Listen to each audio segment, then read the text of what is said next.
लाल बहादूर शास्त्री, घर एकीकडं, मध्ये गंगा नदी आणि पलीकडे शाळा. रोज काठावर जाऊन उभा राहायचे, नौकेत बसायचे आणि मग शाळेपर्यंत पोहोचायचे. पण परिस्थिती हलाखीची, गरिबीची, खिशात पैसे नसायचे. एके दिवशी शाळेत जाण्यासाठी गंगेच्या काठावर आले. बराच वेळ उभा राहिले.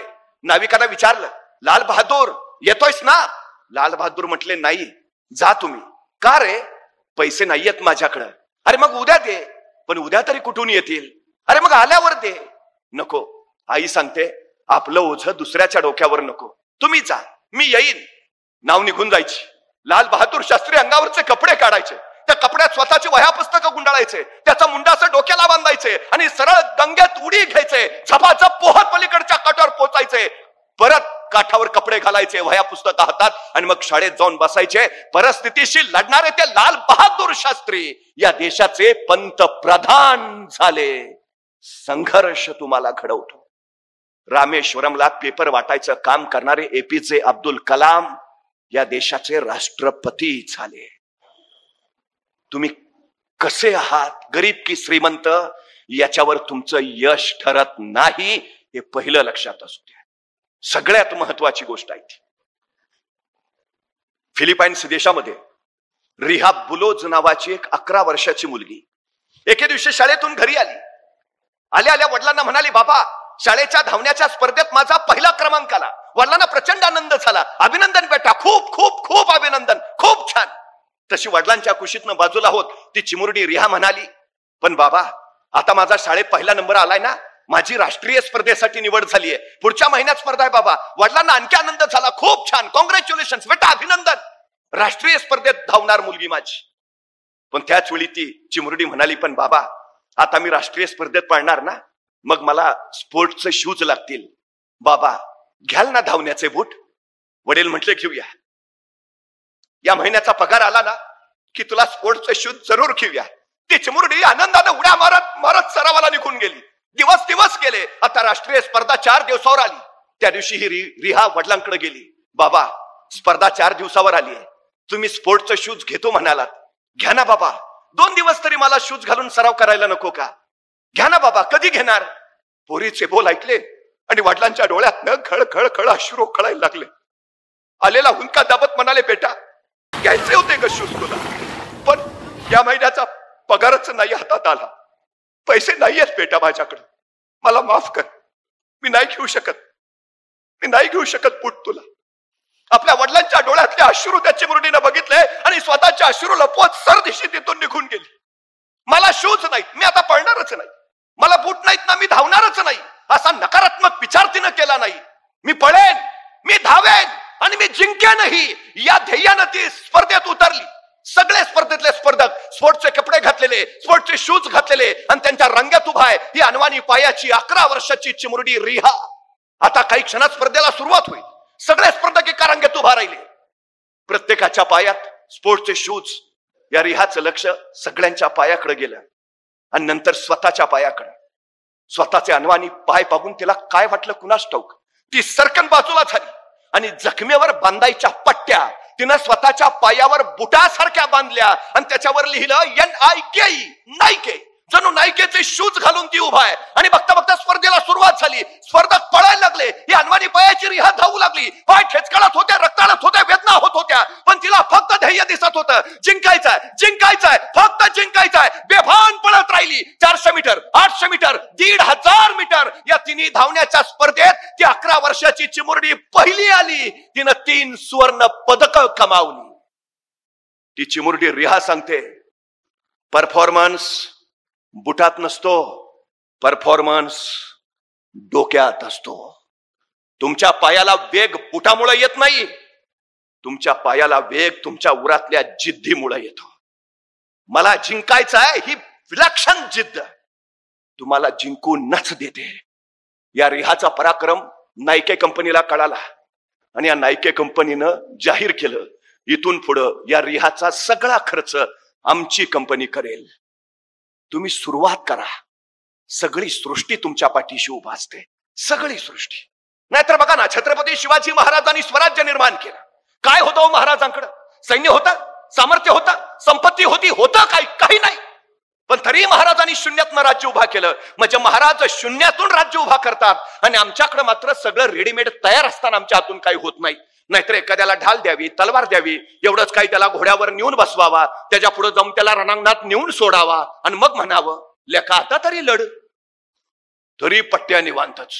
अरे लढ की. तुमचा लढू कसा? एक हातात ढाल आहे, दुसऱ्या हातात तलवार आहे, दोन्ही हात एंगेज आहेत, लढणार कसा? अरे मग निदान पळून तरी जा. पळू तरी कसा? घोड्यावर बसलो दिसत नाही का? जो बाजूनी अडचण आहे आमची. मुंगी बघितली? मुंगी मुंगी मुंगी केवढीशी, तिचं डोकं केवढंच, डोक्यातला मेंदू केवढाचा, तरी पण त्या मुंगीला बरोबर कळतं कुठल्या गावातल्या कितव्या आळीतल्या, कितव्या घरातल्या, कितव्या खोलीतल्या, कितव्या कपाटावरच्या, कितव्या फळीवर किती नंबरचा साखरेचा डबा आहे. सांगावं लागत नाही, रस्ता दाखवावं लागत नाही. कणभर मुंगी पण ध्येय गाठते ना. अरे कणभर मुंगी ध्येय गाठत असेल, आपल्याला अडचण काय आहे? तुम्हाला माहिती आहे मुंग्यांच्या अनेक प्रजाती आंधळ्या असतात. मुंग्यांना डोळे नाहीत. मुंग्यांच्या डोक्यावर अँटेने असतात. त्यातून टेस्टोरिन नावाचं केमिकल स्त्रवतं आणि त्याच्यावर मुंग्या चालत राहतात. डोळे नसलेल्या मुंग्या रांग चुकवत नाहीत. अजिबात नाहीत. अजिबातच नाहीत. सगळ्यात महत्वाची गोष्ट आहे ती. परवा एका तत्वज्ञाला कुणीतरी विचारलं हे जग कधी संपेल? तो म्हटला ज्या दिवशी एखादी मुंगी एकाच जागी निवांत आराम करताना तुम्हाला दिसेल त्या दिवशी समजून जा जगाचा अंतकाळ जवळ आला आहे. मला फक्त निवांत आणि आरामात बसलेली मुंगी दाखवा. चुकून दिसणार नाही. चुकून नाही. अजिबात नाही. अजिबात नाही. अखंड अखंड अखंड कार्यरत असते. माणसं काय काय सांगतात इतकं काम मारायचंय का? कामानं माणूस कधीच मरत नाही. माणूस कामाच्या ताणानं मरतो. हे पहिलं लक्षात घ्या. बऱ्याच विद्यार्थ्यांची तक्रार आहे आम्ही अभ्यास करतो पण लक्षात राहत नाही. बहुतेक परमेश्वरानं आम्हाला दिलंच नाही का काय? असं नाही, सगळ्यांना सारखं दिलंय. पण अडचण काय होते माहितीये? पाऊस रपारप पडतो. पावसाचे थेंब सैरावैरा धावतात. सैरावरला पडलेल्या पावसाच्या थेंबातनं काही शक्ती तयार होते का? नाही. पण हाच सगळा पावसाचा पाण्याचा ओघ जर एकत्र आला तर त्याचा झरा, मग नदी आणि मग समुद्र होतो. त्याच्याच धबधब्यावर मग वीज निर्माण करता येते. तुमच्या सगळ्या शक्ती ज्यावेळी एकत्र होतात त्यावेळी तुमचं मन एकाग्र होतं. तुमच्या मानसिक आणि शारीरिक ऊर्जा एकाच ठिकाणी केंद्रीभूत होतील. त्यावेळी तुमचं मन एकाग्र आणि एकाग्र मन काहीही विसरू शकत नाही. ही सगळ्यात महत्वाची गोष्ट आहे. आम्ही शाळेत असताना एक प्रयोग करायचो, तुम्ही केला असेल. आपण वहीचा कागद जर उन्हात ठेवला तर जळतो का? पण तेच बहिरगोल भिंग घेतलं आणि उन्हात धरलं आणि कागदावर त्याचा किरण पडला तर कागद 2 मिनिटात जळायला सुरुवात करतो. काय होतं असं? सूर्याचे सैरावैरा असणारे किरण त्या बहिरगोल भिंगात केंद्रीभूत होतात आणि त्या सगळ्या किरणांचा मिळून एकच तीव्र किरण त्या कागदावर पडतो आणि कागद जळतो. सगळी ताकद एकत्र येते. तुमच्या मनाला तुम्हाला बहिरगोल भिंगासारखं करायला हवं. मग मग तुम्ही कदापि काहीही विसरणार नाही. सगळ्या शक्ती एकत्र, सगळी ऊर्जा एकत्र, मग काहीच अडचण नाही. आणि ताण कधी येतो? कामानी नाही. काम साठलं की ताण वाढतो. काम कधी साठतं? रेंगाळत ठेवलं की. रेंगाळत कधी ठेवतो? इच्छाशक्ती नसली की. इच्छाशक्ती कधी नसते? ध्येय नसलं की. ध्येय कधी नसतं? गांभीर्य नसलं की. गांभीर्य कधी नसतं? काय जन्माला आलोय तेच माहिती नसलं की. सगळ्यात महत्वाची गोष्ट काय आहे? ज्याला गांभीर्य आहे स्वतःच्या आयुष्याचं तो एक क्षणही वाया घालवत नाही. अजिबात नाही. विषयच नाही. एक क्षण वाया घालवत नाही. ज्याला वेळेचं मोल कळालं त्याला आयुष्याचं महत्व कळालं. ही सगळ्यात महत्वाची गोष्ट आहे. 5 वर्षाचं महत्व जर तुम्हाला माहिती करून घ्यायचं असेल तर निवडणुकीत पराभूत झालेल्या एखाद्या उमेदवाराला विचारा. तो सांगेल तुम्हाला 5 वर्ष किती महत्वाची. 1 वर्षाचं महत्व जर तुम्हाला माहिती करून घ्यायचं असेल तर नोकरी न मिळालेल्या एखाद्या बेरोजगार युवकाला विचारा 1 वर्ष किती महत्वाचं. तो वर्षाच्या महिन्याच्या पगाराचा आकडा काढेल, वर्षाचा हिशोब मांडेल, सांगेल माझं एवढं नुकसान झालं. त्यावेळी कळेल आम्हाला 1 वर्ष किती महत्वाचं. 1 आठवड्याचं महत्व जर तुम्हाला माहिती करून घ्यायचं असेल तर एखाद्या साप्ताहिकाच्या संपादकाला विचारा 1 आठवडा किती महत्वाचा. तो सांगेल तुम्हाला आठवड्याचं महत्व. 1 दिवसाचं महत्व जर माहिती करून घ्यायचं असेल तर मजुरीनं मिळालेल्या एखाद्या मजुराला विचारा मजुरी अभावी खोपटातली चूल ज्यावेळी पेटत नाही आणि चुलीतली आग ज्यावेळी पोटात पेटते त्यावेळी तो सांगेल तुम्हाला एका दिवसाचं महत्व, एका तासाचं महत्व जर तुम्हाला माहिती करून घ्यायचं असेल तर जगजेत्या अलेक्झांडरला विचारा. जगाचा बादशाह होता, जगाचा सम्राट होता, पण मृत्यू शय्येवर पडला होता आणि आपल्या वैद्याकडे केविल वाणी प्रार्थना करत होता की फक्त एक तास मला जगवा. त्या जगजेत्या अलेक्झांडरला विचारा एक तास किती महत्वाचा. एका मिनिटाचं महत्व जर तुम्हाला माहिती करून घ्यायचं असेल तर अमेरिकेच्या वर्ल्ड ट्रेड सेंटरवर ज्यावेळी विमान हल्ला झाला, तो विमान हल्ला होण्यापूर्वी त्या इमारतीतनं फक्त 1 मिनिट आधी सुरक्षित बाहेर पडलेल्या एखाद्या इस्माला विचारा एक मिनिट किती महत्वाचा. आणि एका सेकंदाचं महत्व जर तुम्हाला माहिती करून घ्यायचं असेल तर एका सेकंदासाठी ऑलिम्पिक मध्ये सुवर्ण पदक हुकलेल्या एखाद्या धावपटूला विचारा एक सेकंद किती महत्वाचा. मग सेकंदा, मिनिटा, तासा, दिवसाचं मोल जर एवढं असेल तर आम्हाला मिळालेल्या आयुष्याचं मोल किती असेल. हा तुमचा काळ घडण्याचा काळ आहे, स्वतःचं आयुष्य घडवण्याचा काळ आहे. हा काळ तुम्ही गाढवासारखे कष्ट केलेच पाहिजेत तर तुम्ही आयुष्यात राजासारखं जगाल. पण या शैक्षणिक कालखंडामध्ये तुम्ही जर राजासारखे जगत राहिलात तर आयुष्यभर गाढवासारखे कष्ट करावे लागतील. हे पहिलं लक्षात असू द्या. प्रत्येक क्षण आपल्या ध्येयासाठी खर्च केला पाहिजे. प्रत्येक क्षण. तुम्हाला असं वाटेल आताच काय नंतर बघू, नाही. गेलेला क्षण कधीही आजपर्यंत परत आला नाही, अजिबात नाही. वेळ साठवता येत नाही, वेळ गोठवता येत नाही, वेळ घड्याळ बंद करून वाचवता येत नाही, वेळ दुसऱ्याला उसना देता येत नाही, वेळ कुणाचा उधार घेता येत नाही. वेळ एकदाच हाताशी येतो. आलेल्या क्षणाची ज्याला संधी करता आलं आणि संधीचं ज्याला सोनं बनवता आलं त्याला यश जिंकता येतं. हे पहिलं लक्षात असू द्या. एक एक क्षण अत्यंत महत्वाचा आहे, अत्यंत महत्वाचा आहे. 2963 वनडे मॅचेस झाल्या, वनडे मॅचेस क्रिकेटच्या. पण 2963 मॅचेस मध्ये आजपर्यंत एकालाही वनडेत द्विशतक करता आलं नाही, अजिबात नाही, जमलंच नाही. 50 ओव्हरमध्ये एकट्याच्या 200 धावा शक्यच नाही, अशक्य, इम्पॉसिबल, कुणालाच नाही जमलं. पण वयाच्या 16व्या वर्षी ज्यांनी क्रिकेटच्या मैदानावर पदार्पण केलं ते सचिन तेंडुलकर फेब्रुवारी 2010 मध्ये मैदानावर उतरले आणि 2963 वनडेनंतर पहिलं द्विशतक सचिन तेंडुलकरनी झळकावलं. कोण म्हटलं अशक्य आहे? आय कॅन, मी करेन, केलं.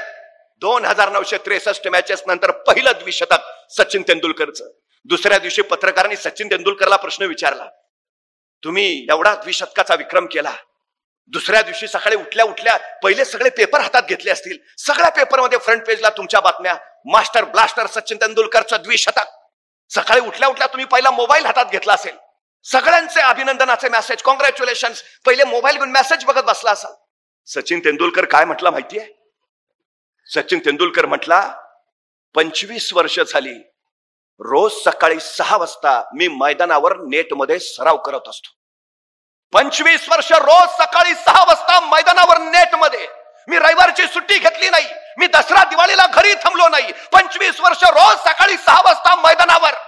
मी जर सकाळी उठून पेपर हातात घेऊन बसलो असतो तर मी क्रिकेटचा देव झालोच नसतो. मी जर मोबाईल काढून बसलो असतो मला भारतरत्न मिळालाच नसता. माझ्या ध्येयाचा अव्याहतपणे पाठलाग करत आलो, म्हणून हे यश आहे. आमचं काय? उठला की पहिला मोबाईल. कोण आहे आपण? सीएम आहे का डीसीएम आहे?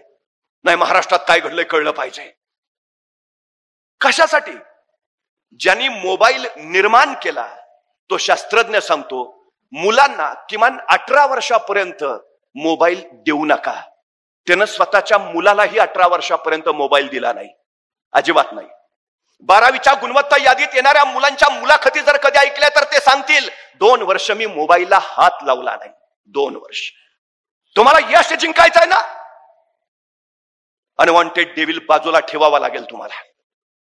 आणि आत्ता मोबाईल हातात घेतला ना, आयुष्यभर मोबाईलच्याच गेम खेळाव्या लागतील. आयुष्याचा गेम तुमच्या हातातनं गेलेला असेल हे पहिलं लक्षात असू द्या. सगळ्यात महत्वाची गोष्ट आहे. सगळ्यात ज्याला घडायचं आहे त्यांनी काही शिस्त पाळायलाच हवी. शिस्त हीच यशाचं सगळ्यात मोठं सूत्र आहे, हे पहिलं लक्षात ठेवा. सुरुवात करा, अडचण नाही, आजपासून सुरू. मला सांगा महाराजांकडे काय होतं? 1645 ला महाराजांनी राजगड घेतला. बेवसाऊ होता, म्हणजे घेतला तर बांधला पाहिजे, बांधायचा तर पैसे पाहिजेत. होते का महाराजांकडे? नव्हते. मग महाराज असं म्हटले का आता घेतला राजगड तर बांधला पाहिजे, बांधायचा तर फंड्स पाहिजेत, आहेत कुठं आपल्याकडं, मग कशाला घ्या, बघू फंड्स आल्यावर. थांबले महाराज? नाही, महाराज म्हणले फंड्स येतील तेवढा येतील, राजगड तर घेऊया. 45ला घेतला राजगड, 46ला तोरणा जिंकला महाराजांनी, आणि तोरण्यावर महाराजांना सोन्याच्या मोहरांनी भरलेले 7 हंडे सापडले, आणि त्या संपत्तीतनं महाराजांनी राजगड बांधून पूर्ण केला. महाराज सांगताय तुम्ही सुरुवात करा, जगदंबा आशीर्वाद घेऊन तुमच्या पाठीशी उभा असते. आणि सुरुवात केली तर पोचाल ना. पोचतात ते जे सुरुवात करतात. एका मावळतीच्या वेळेला डोंगराच्या पायथ्याला एक सद्ग्रस्त उभा होता. मी तिथूनच निघालो होतो. त्याला विचारलं का थांबलाय? तो म्हटला नाही, डोंगरावर जायचं आहे. म्हटलं जा ना. मग नाही, अंधार आहे ना. मग मी त्याला माझ्या हातातला कंदील दिला, म्हटलं जा आता. मी घरी निघून आलो. दुसऱ्या दिवशी पहाटे मी परत तिथं पोहोचलो. तो सद्ग्रस्त तिथंच उभा. मी त्याला म्हटलं अरे वा, जाऊन आला वाटतं. तो म्हटला नाही, गेलोच नाही. म्हटलं का? अंधार आहे ना. मी म्हटलं तुम्हाला कंदील दिला होता ना? हो दिला होता ना, पण त्याचा उजेड फक्त माझ्या पायापुरताच पडतो, मला किती लांब जायचं आहे. अरे भल्या माणसा, तू चालायला सुरुवात तर कर, उजेड आपोआप तुझ्या पावलाबरोबर येत जाईल. सुरुवात करणं फार महत्वाचं आहे. 1670 साली मोगल मराठा संघर्ष प्रचंड वाढला. मोगलांची फौज 1 लाखाच्या पुढं आणि महाराजांच्या अवघी 20,000. मग महाराज असं म्हटले का त्यांची 1 लाख, आपले 20,000, डिपॉझिट पण राहणार नाही, कशाला अर्ज भरा? नाही, महाराज म्हणले 20 तर 20, सुरुवातच करूया. असं नाही म्हटले बघू आपली लाखभर करून मग लढायचं ठरवू. नाही, 20 तर 20, सुरुवात तर करू. केली. 1670ला महाराजांनी प्रबळगड जिंकला आणि प्रबळगडाची पाहणी करायला महाराज पालखीत बसून गडावर निघाले. पालखीतून प्रबळगडावर न जाताना महाराजांच्या शेल्याचं एक टोक तिथल्या बोरीच्या झाडाच्या फांदीच्या काट्यात अडकलं आणि महाराजांना ताण बसला. तसे महाराज म्हणाले पालखी थांबवा. पालखी थांबली आणि महाराज सोबत त्यांना म्हणाले हे बोरीचे झाड आमच्या पुढे जाण्यावर आक्षेप घेते आहे. हे बोरीचे झाड आम्हाला पुढे जाण्यापासून अडवते आहे.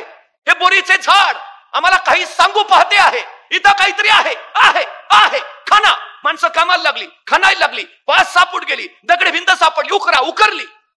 27 घागरी आणि 4 कढया एवढं सोनं महाराजांना तिथं सापडलं. त्या संपत्तीतनं महाराजांनी शस्त्रसज्ज सैन्य उभा केलं आणि मोगलांच्या विरोधातला लढा तीव्र केला. महाराज सांगतायत तुम्ही सुरुवात करा, सगळी सृष्टी मदत घेऊन तुमच्या पाठीशी उभा असते. सगळी सृष्टी. तुम्ही ठरवायला हवं, सुरुवात करायला हवी. बाकी काही अडचण नाही, अजिबात काही अडचण नाही. सगळ्यात महत्वाचं आहे ते सगळ्यात तुमचे कष्ट हीच तुमची यशाची सर्वोत्तम पायरी आहे. कष्टाच्या पायरीवरच तुमचं यश उभं असतं. जिथे कष्ट नाहीत तिथं यश सावलीलाही उभा राहत नाही. हे पहिलं आपण लक्षात घ्यायला हवं. सगळ्यात महत्वाचं मायकल फेल्प ऑलिम्पिक मध्ये जलतरणात ज्यांनी 8 स्वर्ण पदक कमावली. जगाच्या इतिहासातला पहिला जलतरणपटू आहे ज्यानं ऑलिम्पिक मध्ये 8 स्वर्ण पदक. 8. पत्रकारांनी त्याला विचारलं आतापर्यंत कुणाला जमलं नव्हतं, तुम्हाला कसं जमलं? आणि मायकल फेल्प म्हटला याच्यापूर्वी एका जलतरणपटूला ऑलिम्पिक मध्ये 6 स्वर्ण पदक मिळालेली. मी त्याचा अभ्यास केला. माझ्या लक्षात आलं 6 स्वर्ण पदक मिळवण्यासाठी तो जलतरणपटू रोज 6 तास पाण्यात असायचा, रोज 6 तास सराव करायचा. माझ्या लक्षात आलं 6 तास सराव करून जर 6 स्वर्ण पदक मिळवता येत असतील, मला 8 स्वर्ण पदक मिळवायचे आहेत. म्हणजे मला 8 तास पाण्यात सराव केला पाहिजे. 4 वर्ष झाली मी रोज 8 तास पाण्यात आहे, रोज 8 तास तलावात, रोज. त्याच्या बळावर ही 8 स्वर्ण पदक आहेत. तुम्ही किती तास अभ्यास करता त्याच्यावर ठरतं तुम्ही किती टक्के मिळवणार आहात. ते अभ्यास न करता कुणाला मार्क्स मिळालेत अशक्य आहे. 8 तास अभ्यास करा 80% पडतील. 10 तास अभ्यास करा 100%च. तुम्ही कष्ट किती करताय त्याच्यावर ठरतं तुम्हाला यश किती मिळणार. सगळ्यात आणि सगळ्यात महत्वाची गोष्ट आहे. सगळ्यात या जगात कुणालाही कष्टाशिवाय काहीही मिळालेलं नाही, अजिबातच नाही.